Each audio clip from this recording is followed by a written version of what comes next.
Hello Mechis, welcome back to my channel. I would like to wish you all a very happy International Yoga Day. So this video can be long for a lot of people because it is not a tutorial for one yoga pose. It is a tutorial of a yoga sequence known as Padma Sadhana Sequence, and it includes all of the asanas that we have discussed up until now. All of these asanas are sequenced in such a flow that they complement the next asana. So Padma Sadhana Sequence is a 45 minutes yoga flow in which all the asanas that we have discussed comes. After that, one pranayama which is known as nourish pranayama, and then a 10-minute of meditation, and after that again 5 minutes of pranayama and 10 minutes of meditation. Asana can be done within like 15 to 25 minutes based on how long you are holding the asana, and then you do 5 minutes of pranayama, and then you do 10 minutes of meditation, and then again 5 minutes of pranayama and 10 minutes of meditation. With the help of this sequence, you will feel immense amount of calmness in your mind, immense amount of strength in your body, and energy flowing all over your body throughout the day. People who feel lazy all the time should practice this, as it will help them to get energized throughout the day. Along with that, it will provide you all the benefits which you will get each and every asana. The speed of yoga session is clocked at 3 times, and that is of the actual video. I hold the posture in between 50 to 60 seconds and try to hold the posture in between 30 to 60 seconds. So without a further ado, let's begin. We'll start with a warm-up, which is back rotation clockwise and anti-clockwise. We will do 2 to 3 rounds like this so that we don't get any strain on our lower back while practicing all of these asanas. Try to maintain an equal pace while practicing the back rotation, both clockwise and anti-clockwise. You can either sit in Sukha Asana, which is easy pose, or half lotus pose or lotus pose. It depends on you how you feel comfortable while doing the back rotation. I choose easy pose because it's easy for me to sit in that pose rather than sitting in the Padma Asana. Once our back rotations are done, we will start the yoga session with the Ardha Shalabhasana, which is known as half locust pose. Lie down facing the mat, keep your palms facing toward the ceiling. Bring your right leg up while keeping the left leg down. Maintain the position, keep the breath steady. Exhale, bring the leg down, and now practice it with the other leg. Once you're done with the half locust pose, practice the locust pose and try to stretch your legs as back as you can. If you cannot lift your leg up enough, then just try to lift them up off the ground and try to stretch them as back as you can. Once you're done with the locust pose, you're gonna practice the Cobra Pose. Bring your body down, bring your arms right under your shoulders and raise your body up. After that, we're gonna practice the Viparita Shalabhasana or the Superman pose. Just try to keep your body in a line. Your arms should stretch outwards, your legs should stretch outwards. After that, we're gonna practice the bow pose. Try to hold the ankles with your arms and try to pull your legs off the ground. Make sure the only part that is touching the floor is your abdomen. So after that, we're gonna practice the forward bending poses, which starts with the boat pose. Once you're done with the boat pose, you're gonna practice the Ardha Pavan Mukta Asana. In my video where I gave the tutorial for Pavan Mukta Asana, I had a little bit of neck pain, due to which I was not keeping my neck up. That is a modification to Pavan Mukta Asana, but the proper technique of practicing the Pavan Mukta Asana is this. You need to bring your head towards your knee while practicing Ardha Pavan Mukta Asana or Pavan Mukta Asana.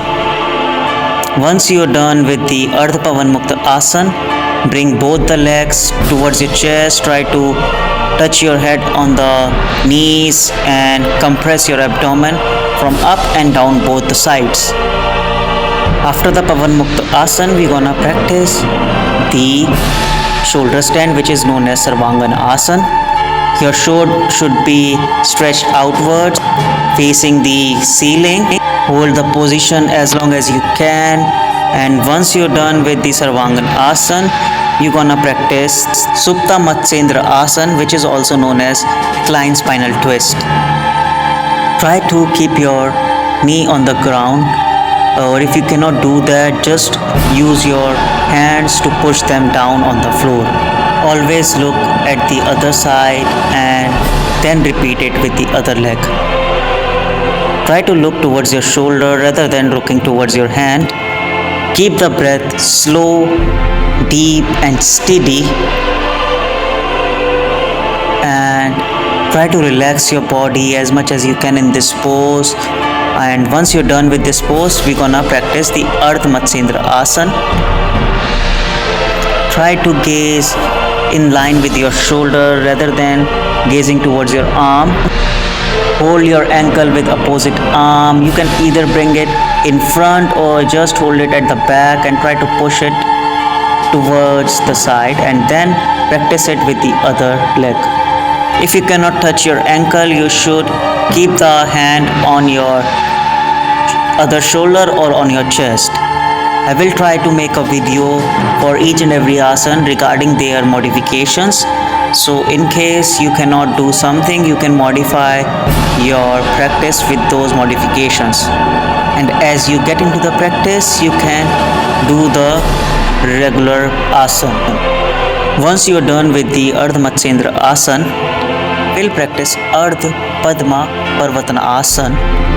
Now sit in the Lotus Pose. Keep your arms on the sides. Now bring them up and touch them together as you are doing Namaste on the top of your head. I will bring one complete tutorial regarding the Ardha Padma Asana after 30 to 40 seconds. Then you practice the same asana with the other leg up in Padma Asana. You can bend your elbow or you can keep them straight depending on your shoulder mobility. Now once you're done with that, from the right hand do the Adi Mudra, bend forward in the Lotus Pose and do the Yoga Mudra Asana. This is the last asana of the sequence. After that, we're gonna practice the Pranayama. Change the position of Padma Asana by keeping the other foot up this time, and now practice the Yoga Mudra again one more time, and that would be the end of your yoga sequence that we discussed today. So this is the Padma Sadhana Sequence. Once you're done with this, you can either sit in half Lotus Pose or Lotus Pose or Easy Pose to practice your Pranayama, which is Nadi Shodhan Pranayama. Keep your index finger and your middle finger in the center of your eyebrows. Block the right side of your nose with your thumb and left side with your small finger and ring finger. Now exhale from the left side and inhale from the right side. And now exhale from the right side and inhale from your left side. Now you complete the one cycle of your Nadi Shodhan Pranayama. Practice this for 5 minutes. I will definitely bring a complete video on Nadi Shodhan Pranayama as it has a lot of benefits. After the Nadi Shodhan Pranayama, we will do a meditation for 10 minutes. And after the meditation of 10 minutes, we will do the same Nadi Shodhan Pranayama and again meditation. And after the second round of meditation, the Padma Sadhana Sequence ends. One should practice this early morning or in the evening. There should be a gap of 2 hours of eating before practicing this sadhana, as it involves abdomen a lot. And while practicing all of these asanas, if you're not empty stomach, you might feel uneasy and you might think it is because of the asanas and the practice, but it is only because your stomach is full. So this sequence ends here, and now I will bring more yoga content but I need to discuss about the benefits of nourish, Pranayama and Asana.